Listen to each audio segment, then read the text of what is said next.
All right, welcome back to the Book of Romans. I'm your teacher, Dr. Benjamin Olson. We're continuing on with our introduction to the Book of Romans and looking just now at the outline of the Book of Romans. This is so vitally important that you understand where you are in the Book of Romans at any given time. Because Romans is essentially a treatise or an argument from Paul about the doctrine of the gospel, you have to understand where you are in that argument in order when you look at a particular verse or a statement that's in that book. There's probably several passages that you've probably used wrongly, not because you intended to, but because you didn't know where it was in the argument of Paul. So the book of Romans is very important that you understand the outline and the layout of Paul's argument.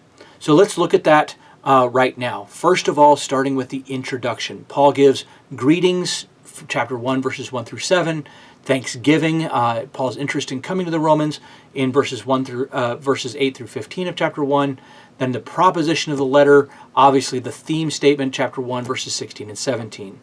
Then the doctrinal statement, which goes from chapter 1, verse 18, all the way through to chapter 11, begins the righteousness of God, which is to be received only by faith.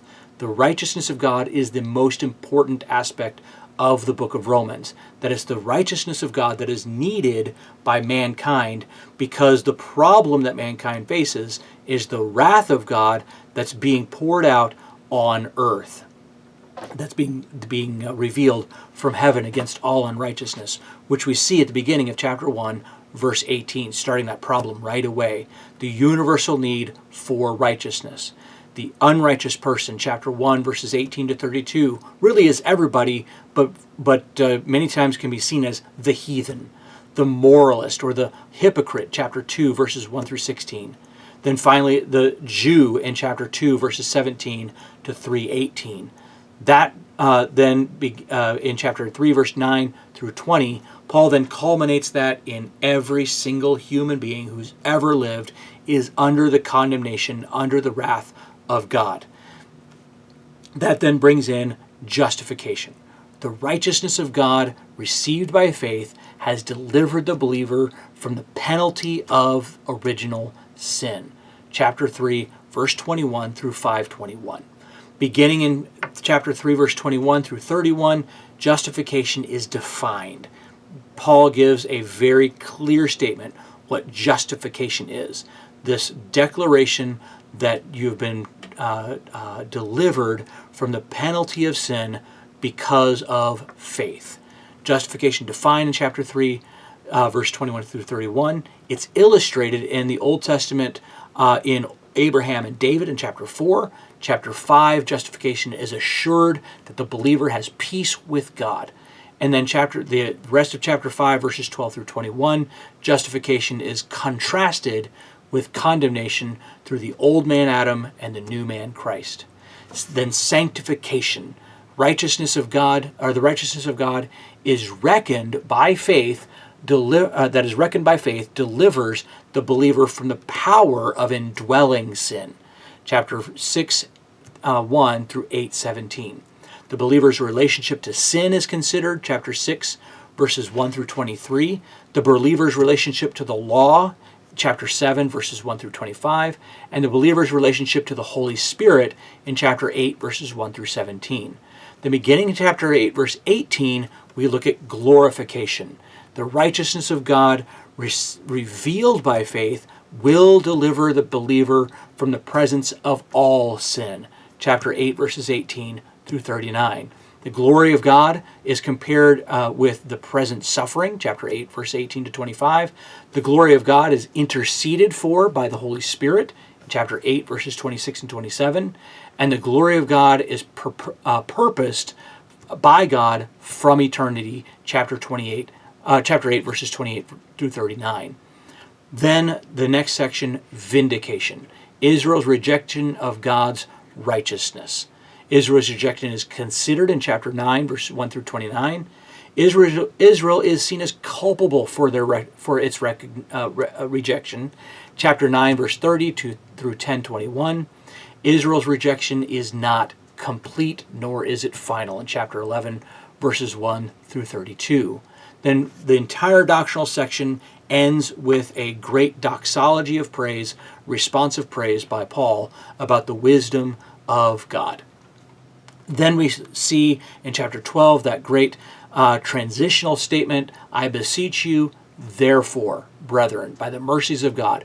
The mercies of God responded to only by faith, not through works of the law. So the mercies of God toward the assembly and all men, chapter 12, verses 1 through 21. The foundation for that conduct is that great statement there, chapter 12, verses 1 and 2. And the function of that conduct is seen in verses 3 through 21. Then mercies of God toward the state and all men in chapter 13, verses 1 through 14. Submission to civil government, chapter 13, verses 1 through 7. Then exhortation to love neighbors in verses 8 through 10. And a motivation to godly conduct, chapter 13, verse 11 to 14. Then God's mercies toward the weak and to the strong, chapter 14, verse 1 through 15:13. An exhortation for mutual forbearance in 14, 1 through 12. Exhortation for mutual deference in 14, 13 to 23. Exhortation toward mutual assistance in chapter 15, 1 through 6. And exhortation toward mutual acceptance in chapter 15, verses 7 to 13. The conclusion of the book begins in chapter 15, verse 14, and goes through 16:24. Paul's motivation in writing in chapter 15, verses 14 to 21. His intention to visit Rome, 22 and 23. His greetings, admonition, and benediction. He commends Phoebe in chapter 16, verses 1 and 2. Salutation to various saints, verses 3 through 16. Cautions against false believers in 17 through 21 through 20. And then his greetings of Paul's fellow companions in verses 21 through 24. And then finally, a benediction, chapter 16, verses 25 through 27. This is the outline of the book of Romans. And again, you're going to want to look at that in your notes. Pull this out, pull these two pages out, pages 9 and 10 in your in the introductory notes. You're going to want to have this on you at all times to make sure that you know where you are in the book of Romans when you're looking at any given passage. All right, that concludes our introduction to the book of Romans. Next week, we're going to look at next time we're going to be looking at at chapter 1, verses 1 through 17.